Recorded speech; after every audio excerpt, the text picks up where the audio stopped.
इस कार्यक्रम के पुण्यार्चक हैं श्री महावीर कुमार रावका जी, श्रीमती उमा रावका जी, पुत्र जिनेश रावका, पुत्री नितिका रावका, पुत्री दामाद मोनिका जैन, प्रफुल्ल जैन, सिद्धार्थ नगर, जयपुर, राजस्थान। स्वर्गीय श्री रतनलाल जी की पुण्य स्मृति में श्रीमती तारामणि देवी, श्रीमती चंदा देवी, ललित जैन, सारिका, डॉक्टर आदित्य, हर्षित एवं समस्त बड़जात्या परिवार, इम्फाल, मणिपुर। सुगानी परिवार, जयपुर। श्री प्रदीप शाह, श्रीमती संगीता शाह, श्री सौम्य शाह, श्रीमती निकिता, श्री चयन शाह, शिवांगी, सुभाष नगर, बांसवाड़ा, राजस्थान। श्रीमान मोहन लाल जी गदिया, श्रीमती भंवरबाई, पुत्रवधू। श्री पदमचंद गदिया, श्रीमती विमला, पुत्र पुत्रवधू। श्री नरेश कुमार, श्रीमती राजुल, पुत्र पुत्रवधू। श्री जय कुमार, श्रीमती मटरा, पुत्र पुत्रवधू। श्री कमल कुमार, रेणु, पुत्र पुत्रवधू। पौत्र पीयूष कुमार, पंकज, अरिहंत, अंकित, आदित्य, पौत्रवधू। श्रीमती इंदिरा, शिल्पी, ऋचा, प्रियंका, दिव्या, आभा एवं समस्त गदिया परिवार, भीलवाड़ा, राजस्थान। श्रीमान त्रिलोक चंद जी गंगवाल, श्रीमती कांता, श्रीमान अशोक, श्रीमती शकुंतला, पुत्र पुत्रवधू। श्रीमान अमित, शालिनी, पुत्र पुत्रवधू। श्रीमान प्रतीक, मोनिका, पौत्र पौत्रवधू। सुश्री तनुश्री, रिद्धि, अतिशय, रिजुल एवं समस्त गंगवाल परिवार, भीलवाड़ा, राजस्थान। नमः सिद्धिभ्यः। जय श्री ओम नमः सिद्धिभ्यः।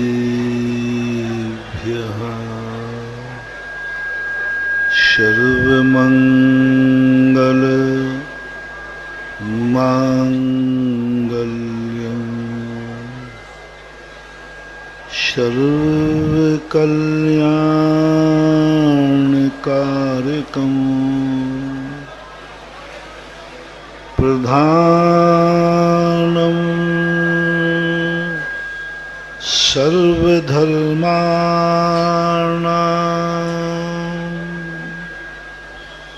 जैनं जयतु शासनं जैनं जयतु शासनं। पंच परमेष्टि भगवान की जय हो। आचार्य श्री गुरुवर कुंद कुंद महाराज की जय हो। आचार्य श्री गुरुवर विद्यासागर महाराज जय हो। बोलिए परम पूज्य जगत पूज्य सत्य धर्म की जय हो। बोलिए परम पूज्य जगत पूज्य निरापक श्रवण मुनि पुंगव श्री सुधासागर जी महाराज की, समस्त आचार्य संघ की। जो व्यक्ति की दृष्टि में अपनी स्वयं की जिंदगी अनमोल हो जाती है, जब व्यक्ति की दृष्टि में जीवन में उपकार करने वाली वस्तु अनमोल हो जाती है, जो मेरे हैं वो अनमोल हो जाते हैं, तब वह व्यक्ति अपनी जिंदगी को कबाड़ा नहीं समझता। उसकी जिंदगी में हर आई हुई वस्तु चाहे अच्छी हो या बुरी, उसको वो उचित स्थान देता है।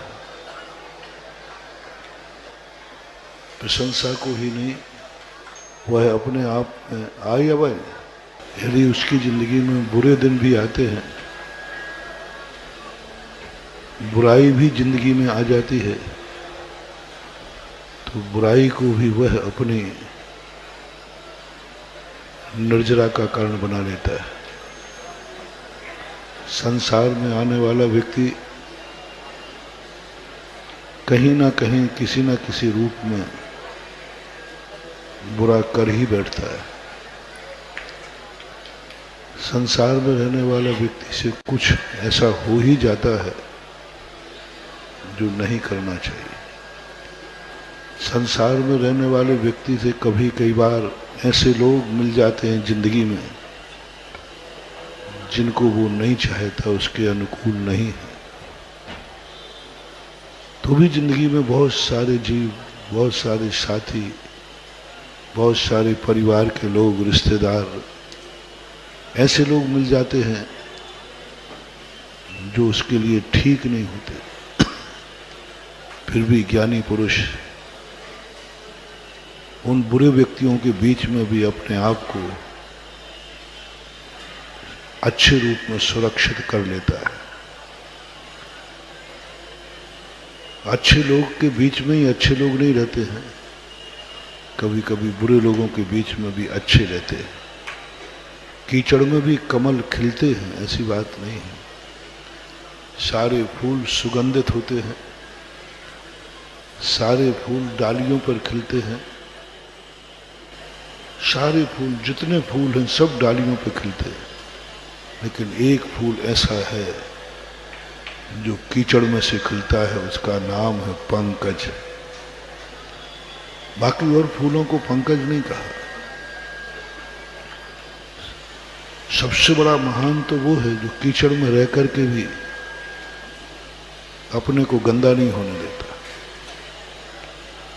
बुराइयों के बीच में रहता हुआ भी अपने को बुरा ना होने देता, प्रतिकूलताओं के बीच में रह करके भी अपने आप को प्रतिकूलता का अनुभव ना होने दे, सब प्रकार के परिणति विपरीत होने पर भी वो उस अभाव को कभी महसूस नहीं होने देता। और जो ऐसा कर लेता है उसकी जिंदगी में जो कुछ भी है हर वस्तु को वो अनमोल बना देता है। हर वस्तु को अनमोल बनाना एक बहुत बड़ी कला है महानुभाव। वस्तु तो जैसी थी वैसा ही रहेगा। कई बार वही वस्तु निर्मूल हो जाती है, कई बार वही वस्तु अनमोल हो जाती है। कौन करता है वस्तु को निर्मूल और अनमोल? वस्तु तो वस्तु होती है। कौन करता है जिंदगी को निर्मूल और कौन करता है जिंदगी को अनमोल? किसका जीवन निर्मूल हो जाता है और किसका जीवन अनमोल हो जाता है? कल अपन ने समझा था कि अपनी जिंदगी में कभी कबाड़ी को आसपास मत भटकने देना, अपने घर में कभी कबाड़ी का संग्रह मत करना, अपने मन को कभी कबाड़ा मत बनने देना, नहीं तो कबाड़ा हो जाएगा। अपनी इंद्रियों को कभी कबाड़ा नहीं बंद करना, हर चीज को अनमोल। कबाड़े में तो वेस्टेज वस्तु होती है, यूजलेस वस्तु होती है,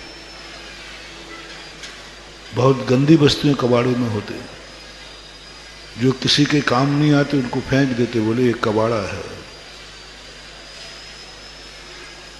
हमारी जिंदगी कबाड़ा नहीं है, हमारी इंद्रियां कबाड़ा नहीं है, हमारा परिवार कबाड़ा नहीं है, हमारा धन दौलत कबाड़ा नहीं है। जो कुछ भी तुम्हारी जिंदगी में, कल की बात को बहुत मार्मिक बात थी महानुभाव, समझने वाले को बस एक ही मोटिवेशन काफी है जिंदगी में। जो तुम्हारी जिंदगी में है और तो जो हमारी जिंदगी में आवे, उसको कभी यूजलेस मत बनने देना। कभी जिंदगी में कभी ये नहीं कहना ये वस्तु बेकार है जो तुम्हारी जिंदगी में आई है। कुछ भी आई, कोई भी वस्तु को यूजलेस नहीं बनने देना, कोई भी विचार को यूजलेस मत बनने देना, ये विचार मेरे कोई काम का नहीं। तुम ऐसी कला सीखो इन 10 धर्मों से, तुम्हारे मन में जो विचार आए वही अनमोल हो जाए। पूज्यवर नेमीचंद महाराज ने इस 10 धर्मों का चमत्कार दिखाया और 10 धर्म करने वाले साधु से कह दिया, अब तुम्हारे लिए कोई पाबंदी नहीं है, तुम क्या विचार करोगे। तुम्हें कोई पाबंदी नहीं है, दुनिया का जो विचार करना हो विचार करो। तुम जो भी विचार करोगे वो सब अनमोल हो जाएगा, जम किंच विचिंतन तो निरीह वित्ते हवे सदा साहू। जम किंच विचिंतन तो निरीह वित्ते हवे सदा। तुम्हें जो मन में आए सब विचार करो, क्योंकि तुम्हारा मन, तुमने मन को इतना अनमोल बना दिया, इसमें आया हुआ विचार कभी कबाड़ी नहीं हो सकता, कबाड़ा नहीं हो सकता। साधु के मन में आया हुआ विचार कभी यूजलेस नहीं हो सकता। यदि साधु सच्चा है तो कैसा भी, मैं कोई भी विचार नहीं कह रहा हूं, कितना भी दुनिया की दृष्टि में कितना भी गंदा विचार क्यों ना हो, कितनी भी गंदी वस्तु क्यों ना हो, जिसे सारा संसार बहुत गंदा मानता है, वैसा विचार भी साधु के मन में आ जाए तो साधु उस विचार को भी अनमोल बना देता है, और उस विचार से भी इतनी कमाई कर लेता है, इतनी कमाई कर लेता है, इतनी कमाई कर लेता है कि जन्म जन्म के आए हुए पापों को काट देता है उस बुरे विचार के चिंतन से। बात बुरी आई, डाल देता है अपाय विचय विपाक विचार के धर्म ध्यान में, डाल देता है उसे संसार भावना में। मशीनें हैं उसके पास बहुत सारी, 12 भावना की मशीनें ऐसी हैं जिसमें सारी गंदगी, कितनी गंदगी डाल दो फिल्टर होकर रिफाइन हो जाती। कितनी गंदगी आजकल वो चलते ना, नाली का पानी मानी सब फिल्टर होकर, ऐसे ही साधु, एक ऐसा साधु का दिमाग ऐसा फर्टिलाइजर बन जाता है, कितनी भी गंदगी चली जाए वो बाद में इतना अनमोल हो जाता है, और साधु उसी से लेकर के अपने इतने कर्मों की नजरा कर लेता है कि वो शायद पंच परमेष्टि पवित्र विचारों से भी नहीं कर पाता, जो अपवित्र विचार आ गया उससे भी अपनी निर्जरा कर लेता है। उसकी आंखें अनमोल हो जाती, किसी को भी देख ले कोई फर्क नहीं पड़ता। जिस गंदे आदमी को देखना संसार में निंदनीय माना जाता है, साधु की आंख में एक ऐसी मशीन है, ऐसी मशीन है, उसको उसमें डाल देता है। शास्त्रों में एक कहानी आती है, एक वेश्या मर गई, उसका शव जा रहा था, कोई भी देखना, अरे उसको क्या देखना, पापिन है। साधु ने खुली आंख से उसको देखा, ओहो, अनमोल कर दिया। आंख ने देखा एक पापी शरीर को, एक पापिन को देखा। साधु की आंख इतनी रिफाइन कर दी, और उसको देखकर साधु को ऐसा पवित्र विचार कि शायद इतना विचार किसी आरिका को देख के नहीं आता। इतना पवित्र विचार, इतना पवित्र विचार आया, ओहो कितना बड़ा मनुष्य पर्याय पा करके, काश यदि ये आरिका बन जाती तो इसका बेड़ा पार हो जाता है। गंदी चीज में क्या दिख गया, गंदी चीज में क्या दिख गया, आरिका। सारी दुनिया कह रही वेश्या है, और महाराज कहते नहीं, मेरी दृष्टि में क्या है, इतनी गंदी चीज में इतनी अच्छा चिंतन, इतना अच्छा विचार, कहां से आरिका का रूप धारण कर लेते। ऐसा विचार आते ही कितने बड़े कर्मों की नजर होगी। ये जो 12 भावना है ना महानुभाव, ये सब बहुत बड़ी रिफाइनरी है, बहुत बड़ी रिफाइनरी। हर गंदी चीज को अनमोल करते हैं। अनित्य भावना देखो, सब क्षण के सब मिट रहा है, और साधु उसी अनित्य भावना से अमिट को प्राप्त कर रहा है। किससे?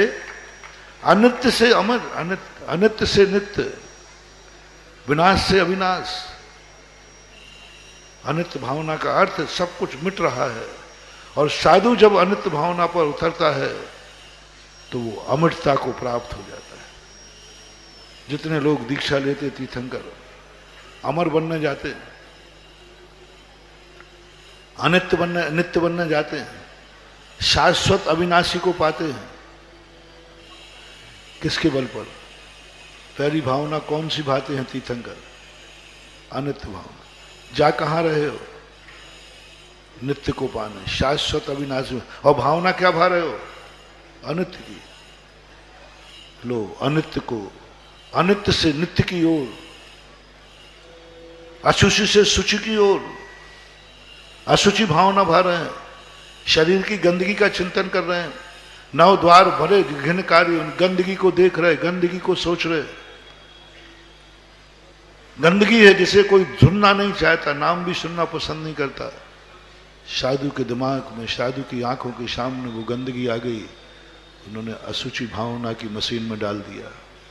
किसको? उस गंदगी को जो गंदी थी, नौ द्वार घिनकारी बह रहे थे, तो लोग नाक बंद कर रहे थे। वहां साधु कहता है चिंता मत करो, इसको अशुचि भावना, भावनाएं ये पवित्र हैं कि अपवित्र? 12 भावनाएं, 12 भावनाएं अच्छी हैं या बुरी? ध्यान रखना, तीर्थंकर भाते हैं तीर्थंकर। और तीर्थंकर किसका चिंतन कर रहे हैं समझ में नहीं आ रहा मुझे, भगवान का नहीं, सिद्धों का नहीं, शुद्ध बुद्ध का नहीं, गंदी चीज का ध्यान कर रहे हैं, मल का, मैला का, 9 द्वार वह घिनकारी, उन 9 द्वारों को देख रहे हैं, 9 द्वारों का चिंतन कर रहे हैं जिनसे गंदगी बहती है। अरे जिस द्वार से गंदगी निकलती उसे कोई देखना पसंद नहीं करता। और वे महामुनिराज उन गंदे द्वारों का चिंतन कर रहे हैं, उन गंदे द्वारों के लिए देख रहे हैं, कुछ नहीं, उनको कोई डर नहीं है। उस गंदे 9 द्वार से निकलने वाले मल मूत्र को भी उन्होंने अशुचि भावना में डाल करके और कर्मों की निर्जरा कर ली और शुचिता को प्राप्त हो गया। अशुचा से शुचिता, अपवित्रता से पवित्रता, चिंतन अशुचि का कर रहे थे। जैसे जैसे वो अशुचि भावना का चिंतन करते गए, वैसे वैसे वो पवित्र होते गए, निर्मल होते गए। अशुचि भावना, जैसे जैसे वो संसार की भावना का चिंतन कर रहे हैं, छल कपट मायाचारी स्वार्थ, भगवान का चिंतन नहीं, सिद्धों का चिंतन नहीं, चिंतन कर रहे हैं संसार का, चिंतन कर रहे हैं पापियों का, चिंतन कर रहे हैं धोखे दगाबाजों का। और जैसे जैसे संसार का चिंतन बढ़ता गया, संसार को संसार बुरा नहीं है, संसार को संसार भावना में डाल दो, यही संसार तुम्हें मोक्ष ले जाएगा।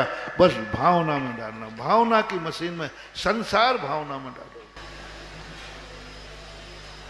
कोई चिंता मत करो, कोई तुम्हारा दुनिया में नहीं है, उस अशरण को अशरण भावना में डाल दो।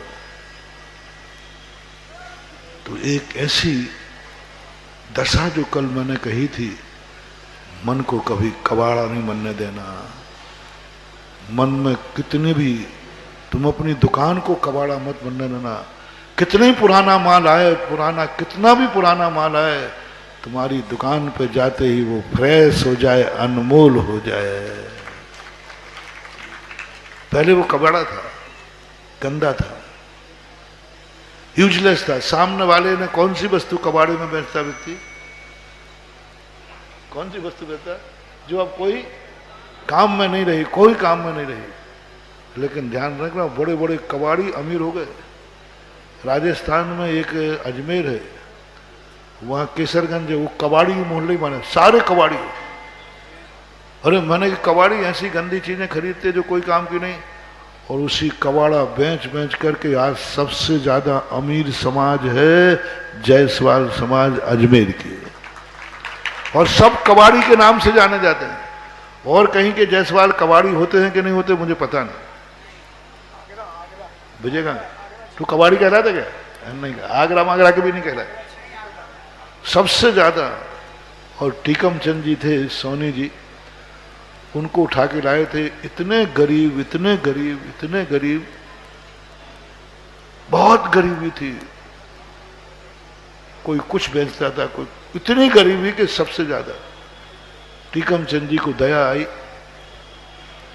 उनको कुछ 70-80 परिवार गरीबों को लाए और उन्होंने अपनी जगह दी, उसका नाम टीकमगंज रखा। उनको सबको थोड़ी थोड़ी आजीविका दी और वे सारे कबाड़ा खरीद करके, कोई रद्दी खरीद रहा है, कोई लोहा खरीद रहा है, कोई लंगड़ खरीद रहा है, कबाड़ा खरीद खरीद करके आज पूरा अजमेर पीछे है और कबाड़ी सबसे आगे। नाथूलाल जी है कि नहीं? गलत तो नहीं कह रहे? आज कबाड़ियों के हाल देखो, कचड़ा बेच बेच करके, यूजलेस वस्तु बेच बेच करके। ये 10 धर्म भी महानुभाव ऐसे ही हैं।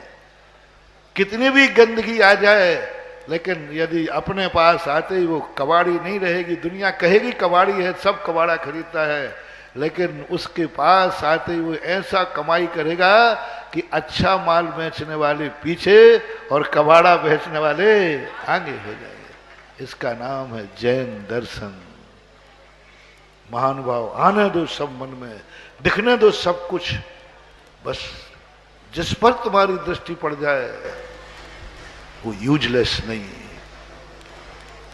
यूजलेस नहीं। महानुभाव आंख को अनमोल बना दो, आंख को वो मशीन बना दो जिस पर दृष्टि पड़ जाए वो वस्तु अनमोल हो जाए। ओह, इसको महाराज जी ने देख लिया,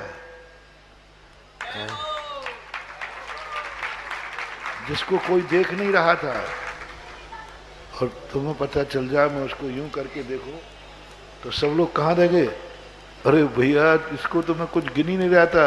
जरूर ये व्यक्ति अनमोल है, अन्यथा महाराज आंख उठा के क्यों देखो? आंख को ऐसा बनाओ, कानों को ऐसा बनाओ, सबको कबाड़ा। कल जो प्रश्न किया था मैंने, बहुत बड़ी बात की।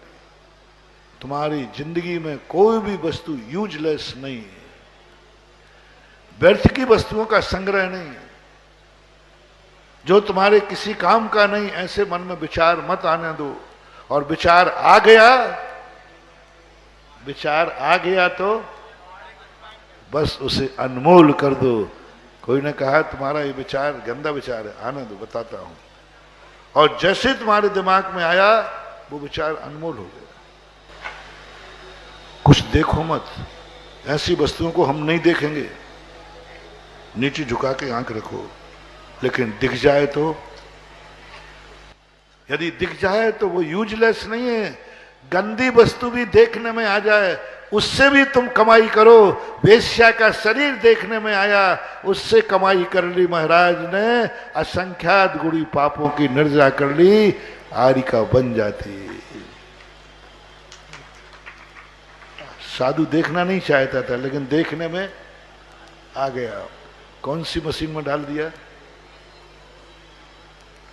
देखना नहीं चाहता, आ गया देखने में।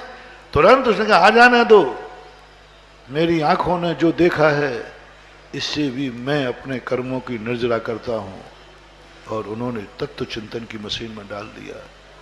तत्व दृष्टि, तत्व चिंतक बंधु, कुछ भी उसे कहीं भी कंगाली नहीं आती। वो किसी भी चीज को उठाएगा, अनमोल कर देगा। तत्व चिंतक कभी भी फंसता नहीं। तत्व चिंतक कभी राग द्वेष आर्त ध्यान में नहीं फंसता। कितनी भी विपरीत परिस्थितियां आ जाएं, लेकिन वो अपाय बिछाए, विपाक बिछाए, धर्म ध्यान में ढाल देता है। उसके शरीर को घानी में पेल दो, बहुत असाता कर्म का उदय आया है, कोई फर्क नहीं पड़ता। वो अपाय विपाक बिछाए बिछाए धर्म ध्यान में चला जाएगा। ये 10 धर्म जो अपन को मिल रहे हैं, ये बहुत बड़ी चीज, इतनी बड़ी ताकत दे रहे हैं, इतनी बड़ी शक्ति दे रहे हैं तुम्हारे लिए कि तुम्हारी जिंदगी अनमोल हो जाए। बस सारी दुनिया समझने लग जाए ये व्यक्ति अनमोल है, क्योंकि तुम्हारा जीवन है। पहले तो तुम अपनी दृष्टि में अनमोल बन जाओ। कल कहा था ना मैं, अपनी जिंदगी में कभी ये महसूस नहीं करना मेरी क्या उपयोगिता है, कभी ये महसूस नहीं करना मेरे पास तो कोई काम ही नहीं है। वो क्या बोलते, ठलुआ ठलुआ। 10 धर्म वाला कभी ठलुआ नहीं बैठता, वो तो सदा हलुआ खाता रहता है, ठलुआ होता ही नहीं है। कभी जीवन में ही विचार नहीं करना। तत्वज्ञानी कभी नहीं कहता मैं खाली हूं, मुझे कोई काम ही नहीं।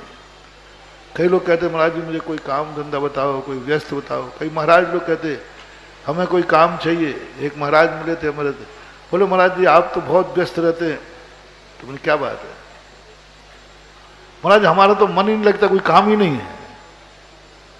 मैंने कहा भाई काम नहीं है, तुम तो सबसे अच्छे आदमी हो, कम से कम तुम्हें मौका मिल रहा है कि कोई शोरगुल नहीं करता तो 2 मालाएं ज्यादा फिर। जिसका जीवन ऐसा कर दो, कोई अपने जीवन को कभी ऐसा महसूस नहीं करना कि मेरे पास तो समय कोई काम नहीं है हमारा। नहीं, जो समय बचे उस समय को यूजलेस मत करना, उसको इतना यूजफुल कर लो कि शायद तुम्हें कोई काम मिल जाता तो इतना बड़ा काम नहीं करते। जिस दिन कोई काम नहीं था उस दिन उस समय को अनमोल कर दो कि उसी समय को हमने ऐसा अनमोल किया कि पूरे 24 घंटे का समय जब मैं व्यस्त था तब, और ये 1 घंटे कोई समय कोई काम ही नहीं था, तो लोग ने कहा ये ठलुआ है। ठलुआ नहीं है, अभी देखो इस एक समय। बोले इस समय तुम्हें कोई काम नहीं है ना, ठलुआ कहेंगे। कैसा कर्म तेरे पास कोई काम ही नहीं। बोले अभी देखो मैं शिवरार्थी हूं, अभी देखो मैं ललितपुर वासी को इस 1 घंटे को 23 घंटों से भी ज्यादा अनमोल बनाऊंगा। तुरंत वो उठेगा और भक्तांबर पाठ में आके बैठ जाएगा और पूछेगा बोलो 23 घंटे अनमोल हैं कि 1 घंटा अनमोल है? बोलो। जिसे देवता भी कहेंगे वाह, वो काल मंगल हो जाएगा, वो काल सगुन हो जाएगा, वो काल वंदनीय हो जाएगा। 23 घंटों में जो व्यस्तता थी वो ठलुआ 1 घंटे ने जैसे ज्ञानी व्यक्ति की शरण में आया, उसने कहा मैं ठलुआ की उपाधि नहीं पाऊंगा, मैं जिनेन्द्र देव की भक्त की उपाधि पाऊंगा। अज्ञानी का 1 घंटे मिला तो लोगों ने क्या किया? ठलुआ है ठलुआ। और ज्ञानी का 1 घंटे बचा तो उसने ठलुआ नहीं क्या कहा? भक्त है। भक्त भक्तांबर पढ़ रहा है ना तो भक्त है। अब बोलो ठलुआ कहने वाली उपाधि देने वाला समय ज्ञानी व्यक्ति ने क्या बना दिया? भक्त बना दिया, भक्तांबर। ये कला हमारे अंदर, जिंदगी में कभी भी कोई भी चीज यूजलेस नहीं आनी मत देना। यदि कोई यूजलेस वस्तु आए तुम वहां से भाग जाओ, तुम वहां से दूर हो जाओ, तुम अपनी आंख बंद कर लो, तुम अपने दिमाग पर ताला लगा दो, तुम मौन धारण कर लो। कभी बे यूजलेस बोलना पड़े जिस बात का कोई मतलब नहीं है, ऐसी बात बोलना पड़े तो मौन ले लेना। उन बातों का कोई मतलब नहीं, सुनने से कोई मतलब नहीं, कान को बंद कर लेना। इन बातों को देखने से कोई मतलब नहीं, आंख झुका के बंद कर लेना। लेकिन फिर भी मैंने पहले कहा था संसार है, कुछ बुरा देखने में आ ही जाएगा, कुछ बुरा सुनने में आ ही जाएगा। कितनी सावधानी बरतो, कुछ बुरा मुख से निकल ही जाएगा, कोई चिंता नहीं करो। यदि ऐसा बुरा सुनने में आ जाए तो तुम अपने कानों की साधना, पंचेंद्रिय निरोध का जब हमने एक बार चिंतन किया था कि पंचेंद्रिय निरोध से क्या लाभ है,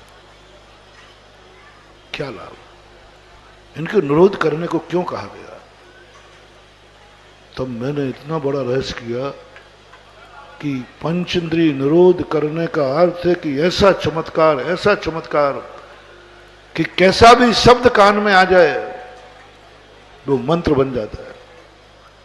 कैसा भी कान में शब्द आ जाए वो अच्छा, आता तो बुरा था और आते ही कान का स्पर्श करते ही बहुत बड़ा पुण्य का पन बन गया। ऐसा मुख बना लो जो निकल जाए वह सत्य निकल जाए।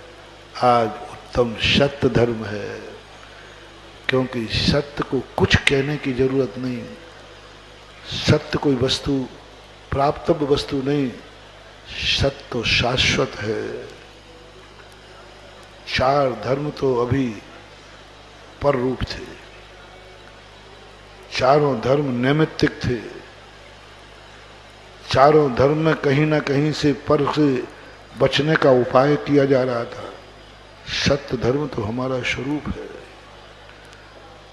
सत्य धर्म का यही सबसे बड़े स्वरूप है। आर्जव के बाद सत्य का नंबर आया।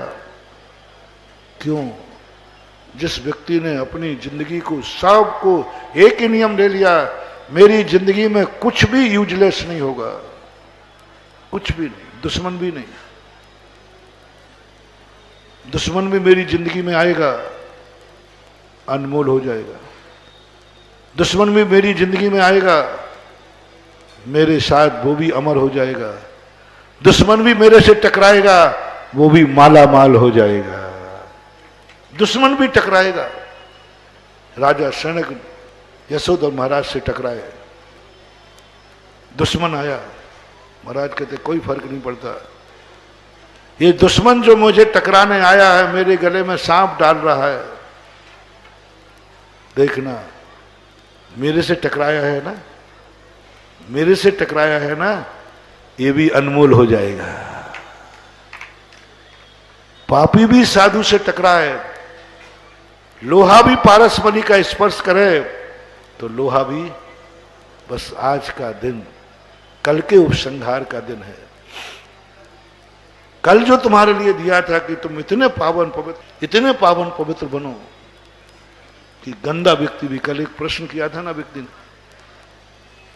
कि महाराज जी 16 वाले को यदि 17 वाला छू लेता है तो 16 वाला क्या हो जाता है, और 17 वाले को यदि 16 वाला छू लेवे तो मैंने उसको उदाहरण दिया था, मैंने कि भाई तलवार खरबूजे पे गिरे या खरबूजा, लेकिन बाद में मैंने सोचा कि प्रश्न आया है तो इसका जवाब छोटा मोटा नहीं होना चाहिए, इतने से छोटे से उदाहरण देकर तुमने टाल दिया। प्रश्न है तो उसका कहीं अच्छा जवाब जरूर है, कहीं ना कहीं है वो जवाब, इतना सस्ता जवाब नहीं हो सकता। मेरे मन ने कहा कि इतने महत्वपूर्ण प्रश्न को तुमने यूं मजाक में उड़ा दिया। इतने महत्वपूर्ण में उसने पूछा जब शुद्ध को अशुद्ध छूता है तो वह अशुद्ध होता है, और शुद्ध को यदि अशुद्ध को छू लेवे तो कायदा से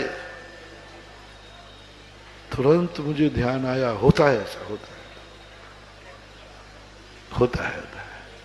अब मिल गया यूरेका, मिल गया एक ऐसी सबसे बड़ी शुद्ध वस्तु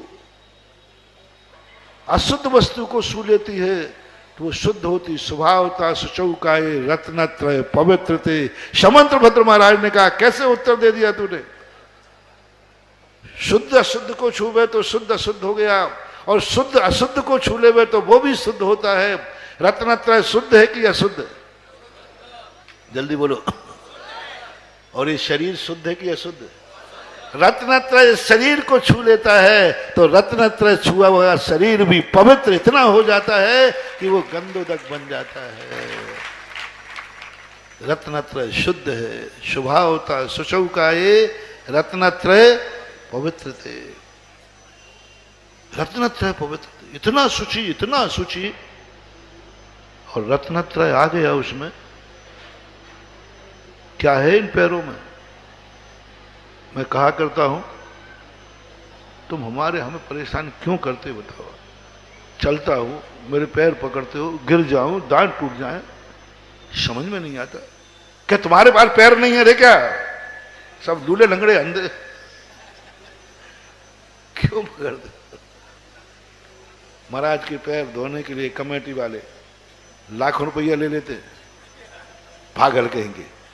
तुम्हारे पास पैर नहीं है, आज कलशा उठाना सुबह, कहना महाराज रखो, हमारे पैर फोकट में मिल रहे हैं, और अपने पैरों पर ऐसा जल ढालना, ओम ह्रीम श्रीम क्लीम, और फिर उसी गंधोदक को क्या करना है?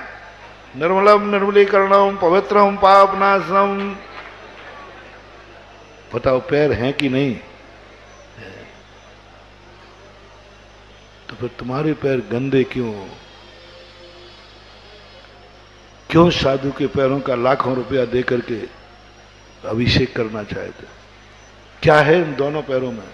ऐसा करना, तुम लोग के पास चाकू छोटा सा नहीं होगा, किसी के पास ले लेना। एक दिन सारे शिवरात्रि सब लोग अपने अपने पैर में एक चीरा लगाना, पहले तुम लगाना, हाँ, नहीं तो फिर बाद में मेरे को चीरा लगाना, दोनों में से एक से ही माल निकलेगा। खून निकलेगा कि नहीं? नहीं हो तो एक दिन करके देख लेना, लेकिन पहले तुम अपने में लगाना, नहीं तो हमें लगा के मामला भग जाओगे। कहना महाराज जी हम थोड़ा मैचिंग करना चाहते हैं कि हमारे पैरों में क्या है निकलता है और आपके पैरों को धोने के लिए लोग क्यों मरते हैं, क्यों बोली लेते हैं। थोड़ा महाराज थोड़ा सा काट के सैंपल देख लेने दो। सैंपल देखोगे तो फिर महाराज जी ये तो पागलपन है। पर उसी दिन से तुम क्या करोगे, महाराज के पैर धोने की अपेक्षा करने लगे। ये कंजाइश लोग क्या करते हैं, यही तो करते हैं। वो कहते हैं महाराज में और हम में क्या अंतर है, भगवान में और हम में क्या अंतर है, हम भी नहा रहे भगवान भी नहा रहे।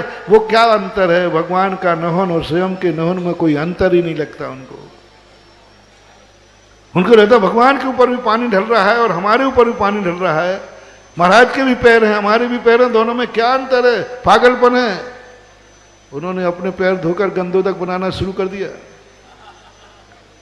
फिर भगवान को अर्घ चढ़ाने के लिए ओम ह्रीम निज आत्मनाय नमः, उनकी आत्मा ही भगवान बन गई।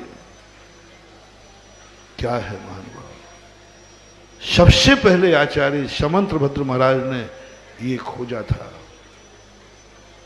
और हमें कहीं देखने में नहीं आया। सबसे पहली खोज ये तो तुमने सुना है कि शुद्ध को यदि अशुद्ध व्यक्ति छू लेता है तो वह अशुद्ध हो जाता है, लेकिन अशुद्ध को शुद्ध छू ले वो भी शुद्ध हो जाता है। ये खोज उज्ज्वल समंतभद्र महाराज।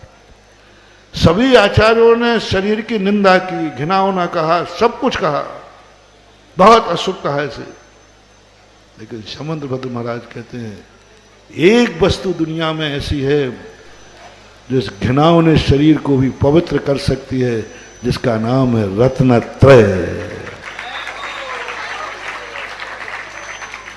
जब ये सुचिता प्रकट हो जाएगी, इसी प्रकार महानुभाव जो सुचिता प्रकट हुई है दो आर्जव शौच धर्म के बाद प्रकट हुई है। शौच धर्म का वास्तविक अर्थ यह नहीं है कि हम पवित्र वस्तुओं का सहयोग करें। शौच धर्म का वास्तविक अर्थ है कि तुम्हारे छूते ही हर अशुचि वस्तु शुद्ध हो जाए, हर गंदी वस्तु अनमोल हो जाए, तुम्हारे मुख से निकला हुआ हर झूठ सत्य हो जाए। आज उत्तम कौन सा दिन है, बस कल के प्रसंग को जोड़ता हुआ कर रहा हूं। क्या है सत्य,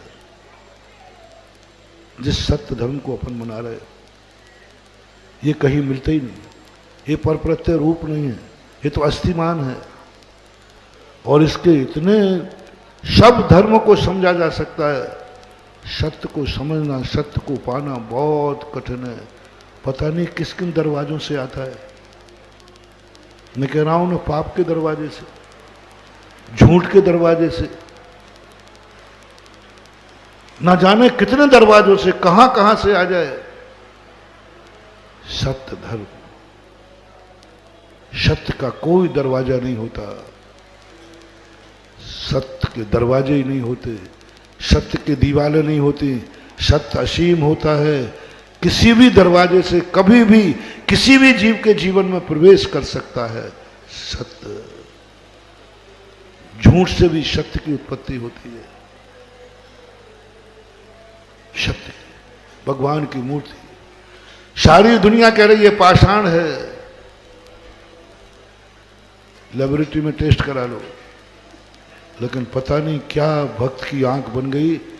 वो कहता मुझे तो शाश्वत सत्य भगवान दिख रहा है।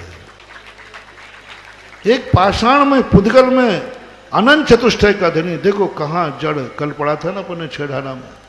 अजीब किसे कहते हैं, चेतनता बिन सो अजीव है, पंच भेदता के हैं, पुद्गल पंच बरन रस गंधो फरस बसु जाके हैं, कल ही पढ़ी थी ना। पुद्गल द्रव्य है, जड़ है, चेतनता से रहित है। पता नहीं कौन सा दरवाजा था, पता नहीं कौन सी आंख थी।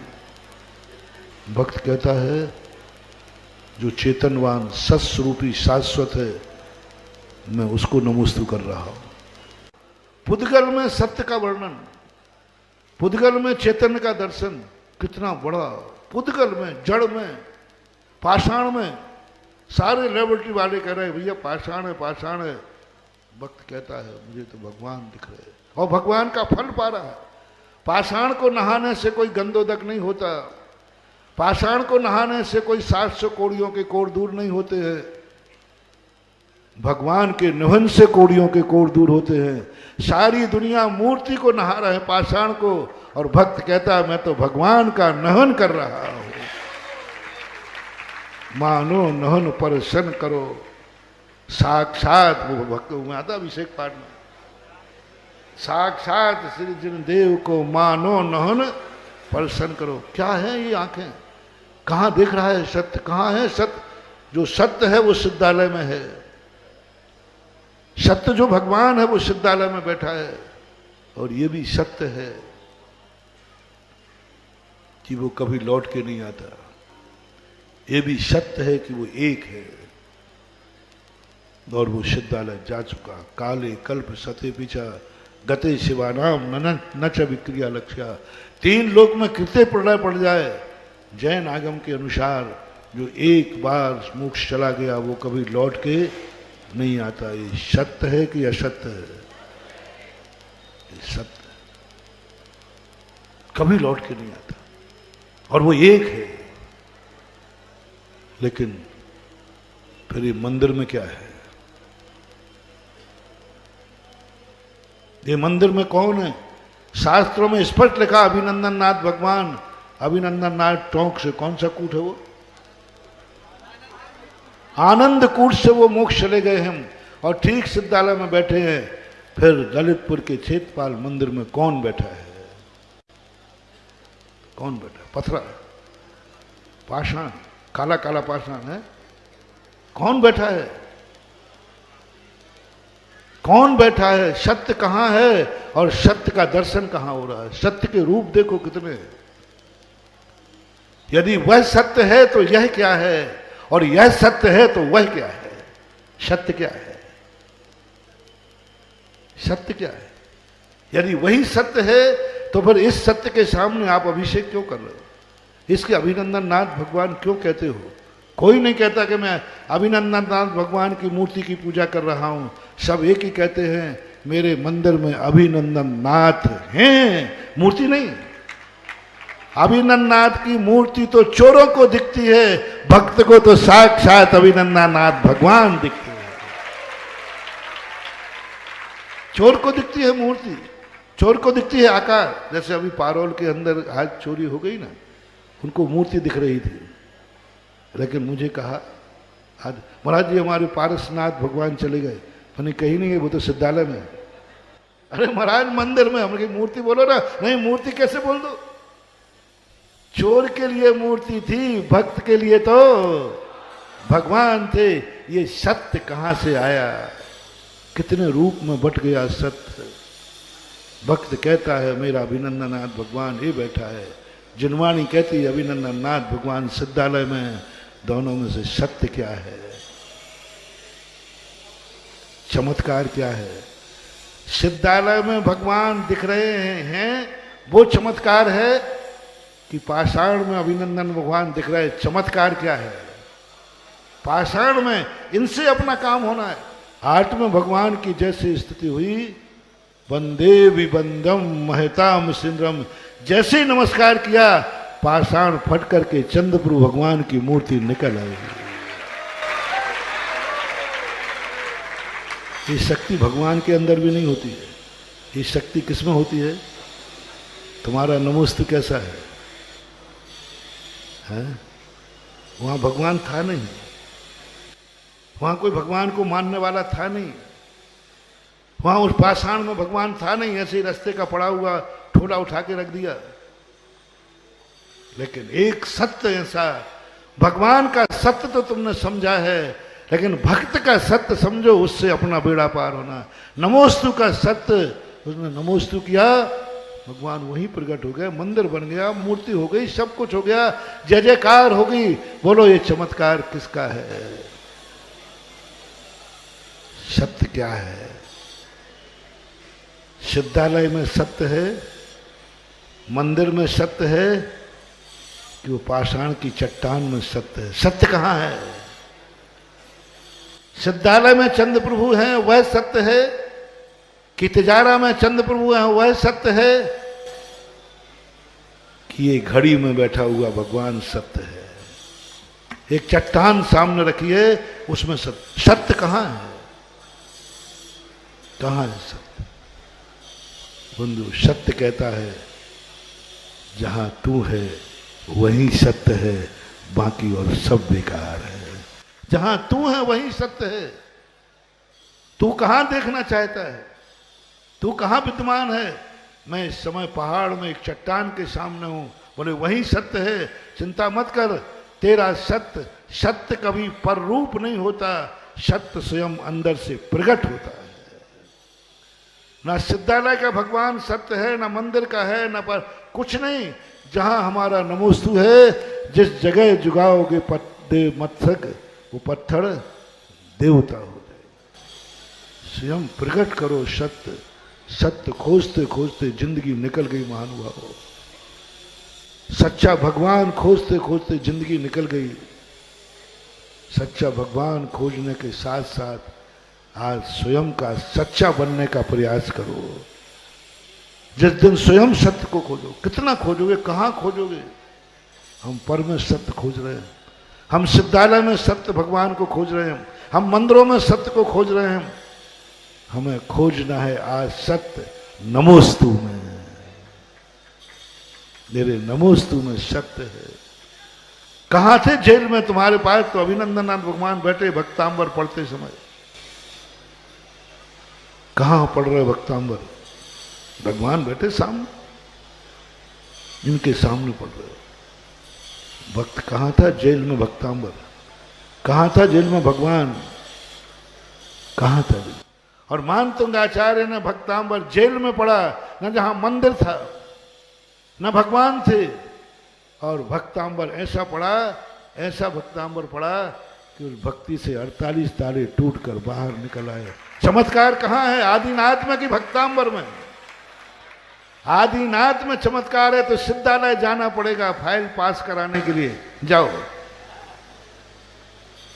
अपनी फाइल पास, जो तुम्हारे संकट, कौन संकट दूर करेगा?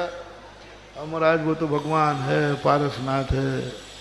जाओ, पारसनाथ का एड्रेस मैं दिए देता हूं, हाँ पहुंच जाओगे तो फाइल पास हो जाएगी।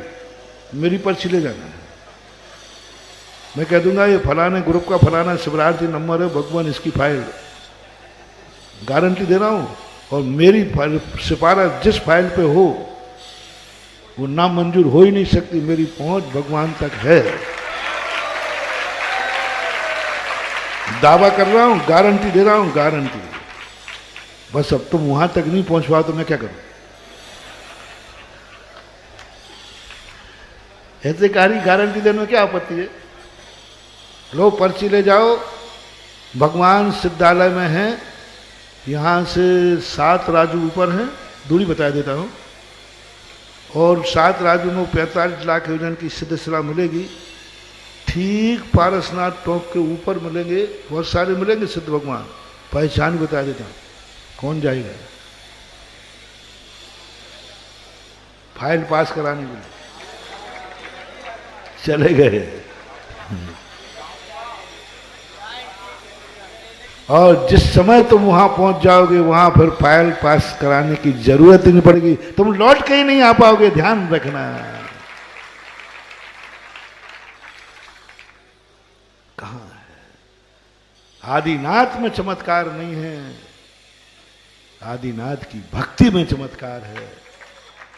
भगवान सब जगह नहीं रह सकता, लेकिन भक्ति तो कहीं भी, और जहां भक्ति की जाएगी वहां भगवान को आना पड़ेगा। भक्त के बस में होते हैं भगवान।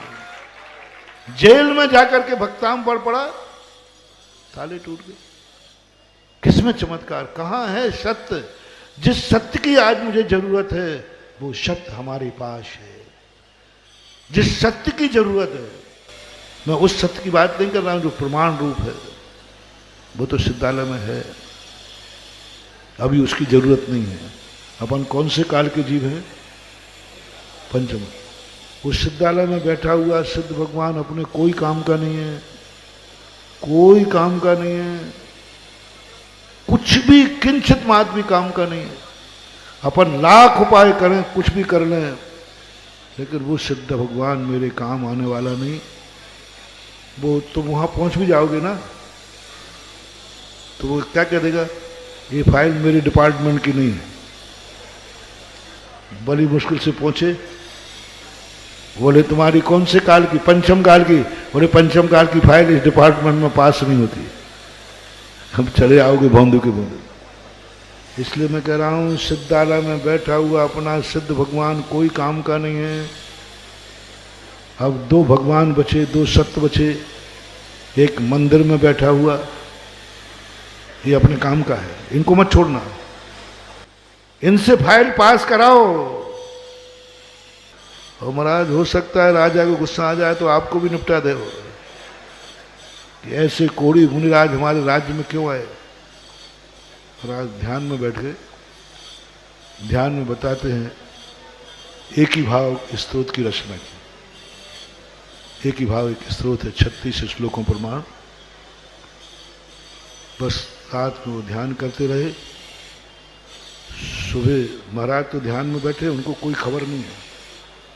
उनको तो यही मालूम है कि भाई कल यहाँ हिंसा का तांडव नृत्य होगा, गर्दन कटेगी, मुझे भी कुछ। तो वो तो कहते साधु का तो एक ही तरीका, संकट आए ध्यान में बैठ जाए।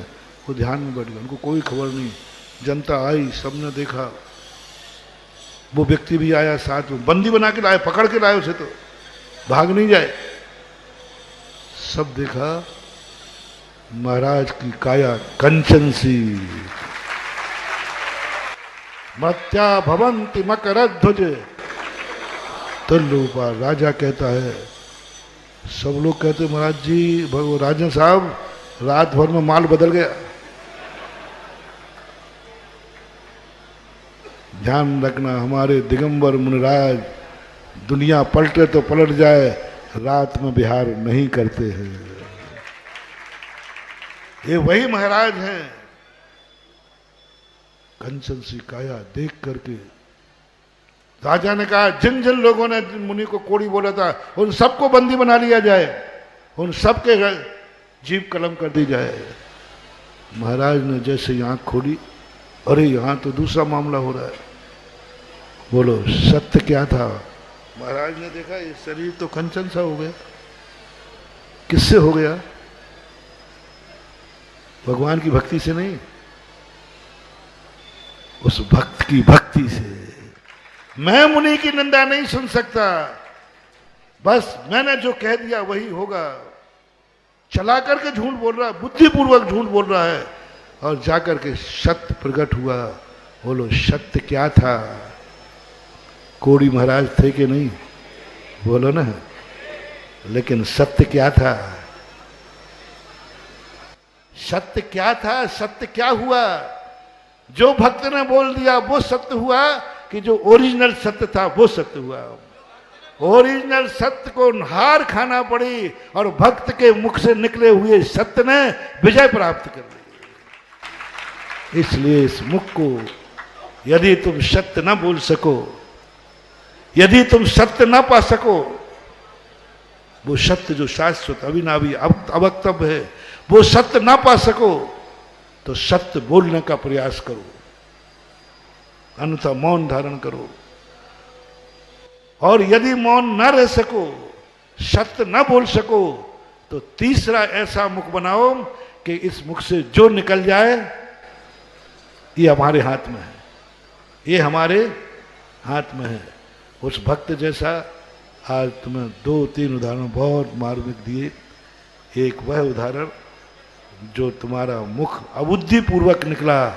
आज पूनम है तो अमावस्या को भी दूसरा, बुद्धिपूर्वक धर्म के लिए, धर्म की निंदा सुनने के लिए, धर्म की रक्षा के लिए कभी कोई झूठ बोलने में आ जाए तो ध्यान रखना, धर्म का चमत्कार होगा और धर्म भी तुम्हारे वचनों की रक्षा करेगा।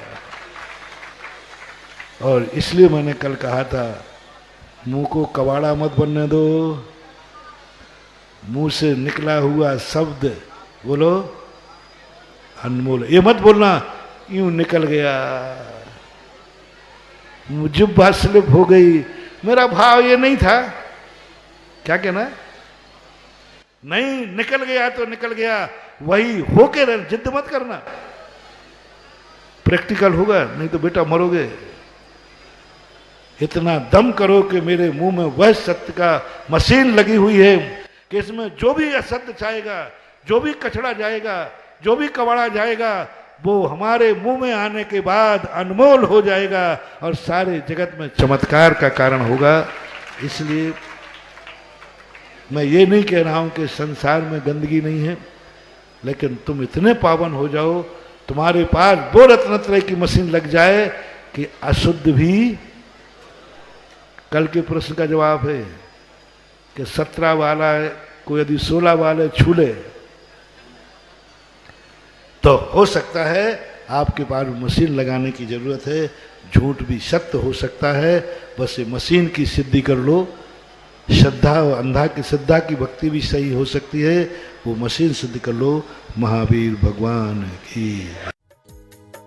इस कार्यक्रम के पुण्यार्चक थे श्री महावीर कुमार रावका जी, श्रीमती उमा रावका जी, पुत्र जिनेश रावका, पुत्री नितिका रावका, पुत्री दामाद मोनिका जैन, प्रफुल्ल जैन, सिद्धार्थ नगर, जयपुर, राजस्थान। स्वर्गीय श्री रतनलाल जी की पुण्य स्मृति में श्रीमती तारामणि देवी, श्रीमती चंदा देवी, ललित जैन, सारिका, डॉक्टर आदित्य, हर्षित एवं समस्त बड़जात्या परिवार, इम्फाल, मणिपुर। सोगानी परिवार, जयपुर। श्री प्रदीप शाह, श्रीमती संगीता शाह, श्री सौम्य शाह, श्रीमती निकिता, श्री चयन शाह, शिवांगी, सुभाष नगर, बांसवाड़ा, राजस्थान। श्रीमान मोहन लाल जी गदिया, श्रीमती भंवरबाई, पुत्रवधू। श्री पदमचंद गदिया, श्रीमती विमला, पुत्र पुत्रवधू। श्री नरेश कुमार, श्रीमती राजुल, पुत्र पुत्रवधू। श्री जय कुमार, श्रीमती मटरा, पुत्र पुत्रवधू। श्री कमल कुमार, रेणु, पुत्र पुत्रवधू। पौत्र पीयूष कुमार, पंकज, अरिहंत, अंकित, आदित्य, पौत्रवधू। श्रीमती इंदिरा, शिल्पी, ऋचा, प्रियंका, दिव्या, आभा एवं समस्त गदिया परिवार, भीलवाड़ा, राजस्थान। श्रीमान त्रिलोक चंद जी गंगवाल, श्रीमती कांता, श्रीमान अशोक, श्रीमती शकुंतला, पुत्र पुत्रवधू। श्रीमान अमित, शालिनी, पुत्र पुत्रवधू। श्रीमान प्रतीक, मोनिका, पौत्र पौत्रवधू। सुश्री, तनुश्री, रिद्धि, अतिशय, रिजुल एवं समस्त गंगवाल परिवार, भीलवाड़ा, राजस्थान।